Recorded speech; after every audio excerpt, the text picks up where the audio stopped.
Hello student, আশা করি তোমরা সকলে খুব ভালো আছো। তো আজকে আমি তোমাদের হাই মাদ্রাসা বোর্ডের ফিজিক্যাল সায়েন্সের একটি অধ্যায় গুরুত্বপূর্ণ প্রশ্নগুলো আলোচনা করব। অধ্যায় হচ্ছে আলো। তোমাদের আলোর অনেকগুলো টপিক আছে, সেখান থেকে আমি আলোর প্রতিসরণ থেকে কয়েকটা গুরুত্বপূর্ণ প্রশ্ন আলোচনা করছি।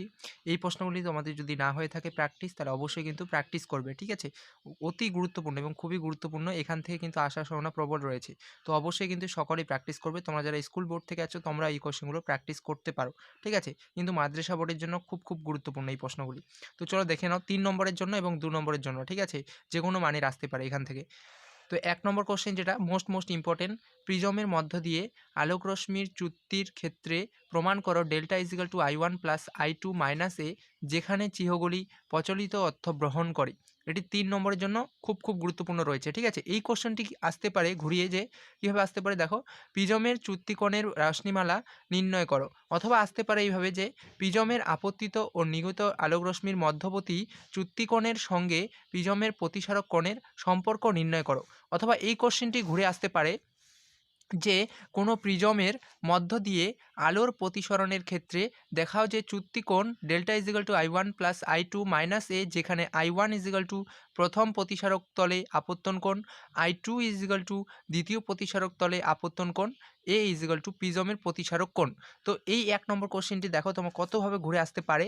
তো অবশ্যই কিন্তু প্র্যাকটিস করবে। এটি কিন্তু খুব গুরুত্বপূর্ণ রয়েছে তোমাদের মাদ্রাসা বোর্ডের জন্য এবং স্কুল বোর্ডের জন্যও গুরুত্বপূর্ণ রয়েছে। তো অবশ্যই কিন্তু খুব ভালো করে প্র্যাকটিস করবে এই কোশ্চেনটি। এই কোশ্চেনটা কিন্তু খুব ইম্পর্টেন্ট, ঠিক আছে? ২ নম্বর প্রশ্ন তোমরা প্র্যাকটিস করবে। চিত্রসহ দেখাও যে কাচের ফলকের মধ্য দিয়ে আলোকরশ্মি প্রতিসরণের সময় সমান্তরালভাবে নির্গত হয়। এটিও ৩ নম্বর মানের জন্য খুব ইম্পর্টেন্ট রয়েছে। এই কোশ্চেনটি তোমাদের ঘুরে আসতে পারে। দেখো তো কীভাবে আসতে পারে, সমান্তরাল কাচ ফলকে কোনো রশ্মি নির্গতভাবে আপত্তিত হয়ে দুবার প্রতিসরণের পর তার চ্যুতিকোণ কত হয় চিত্রসহ দেখাও। অথবা এই কোশ্চেনটা আসতে পারে যে কাচের স্ল্যাবে আলোর প্রতিসরণের সময় আলোর কৌণিক বিচ্যুতি হয় না, শুধু পার্শ্বসরণ ঘটে, এ কথা বলা হয় কেন?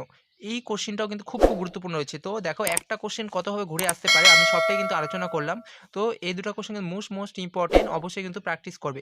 ৩ নম্বর কোশ্চেন তোমরা প্র্যাকটিস করবে, আলোর প্রতিসরণের স্নেল এর সূত্রটি লেখো। অথবা আসতে পারে আলোর প্রতিসরণের সূত্র দুটি লেখো। ৪ নম্বর কোশ্চেন, কোনো মাধ্যমের প্রতিসরাঙ্ক কাকে বলে? ৫ নম্বর, কোনো মাধ্যমের প্রতিসরাঙ্ক আলোর গতিবেগের ওপর কীভাবে নির্গত করে? নেক্সট কোশ্চেন, আলোকরশ্মি লঘু মাধ্যম থেকে ঘন মাধ্যমে প্রতিসরণের চ্যুতিকোণ নির্ণয় করো। এটি কিন্তু খুব গুরুত্বপূর্ণ রয়েছে। নেক্সট, পরম প্রতিসরাঙ্ক ও আপেক্ষিক প্রতিসরাঙ্ক কাকে বলে? নেক্সট, আলোর প্রতিসরণ কাকে বলে? নেক্সট, রাতের আকাশে নক্ষত্ররা ঝিকিমিকি করে কেন? নেক্সট, প্রতিসরাঙ্কের মান কী বিষয়ের ওপর নির্ভর করে? মোস্ট ইম্পর্টেন্ট রয়েছে। তো এই 10টি কোশ্চেন তোমরা আলো অধ্যায় থেকে, আলোর প্রতিসরণ টপিক থেকে খুব ভালো করে প্র্যাকটিস করবে। খুব গুরুত্বপূর্ণ রয়েছে কিন্তু ১ নম্বর এবং ২ নম্বর প্রশ্ন অবশ্যই প্র্যাকটিস করবে। তার সাথে আলোর প্রতিসরণের শ্রেণীর সূত্র আর হচ্ছে আলোর প্রতিসরণের সূত্র অবশ্যই প্র্যাকটিস করবে। এই 4টি কোশ্চেন খুব গুরুত্বপূর্ণ রয়েছে তোমাদের জন্য, অবশ্যই প্র্যাকটিস করবে। নেক্সট ভিডিওতে আমি পরবর্তীতে গুরুত্বপূর্ণ প্রশ্নগুলি নিয়ে আলোচনা করব।